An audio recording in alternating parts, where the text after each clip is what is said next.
frequency the greats think? So let's say you interview 10 or 15 people from different industries. Do they have a type of similar thinking pattern? Are they similar in some ways? Okay, talk a little bit about that. Oh, yes. And I remember the interview that I had with Henry Parks at Park Sausage. And by the time I interviewed him, I was probably year 4, 5. So I had some scar tissue. I had a bunch of scar tissue in terms of my finances and the like.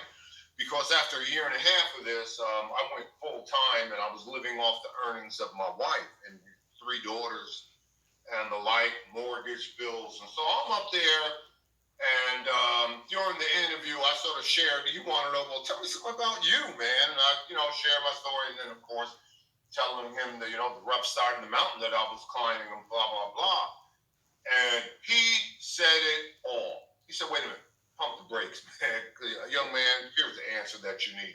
He said, in one hand, I have a dream. In the other hand, I've got an obstacle. Which one grabs your attention? So they never talk about the size of the problem. They talk about the size of the God. And it's called the divine design. And what is a divine design, my brother? And I hope this goes out to the hinterland. There is design and there's a purpose for every individual walking on this planet. For every individual, that's why you were created. To pursue and find your divine design. Why are you created? No one asks the question, what were you born to do? No, the question that wealth creators ask to do, okay, what is the problem you're here to solve? In other words, why were you born? And over the course of your life, it's here, and that's why you were brought here. All you got to do is recognize it. All you got to do you see? Remember, 3 times he asked the blind man, do you see? 3 times he asked Peter in Gethsemane in the garden, do you love me? Do you see? And that's the problem. The problem is, the obstacles, this and that, and blah, blah, blah. The problem, do you see? Mm-hmm. Because, we approach life not how life is, but how we think it is.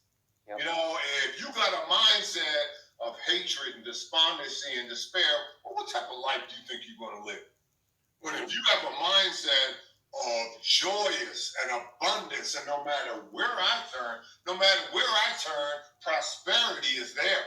No matter where I turn, opportunity is there.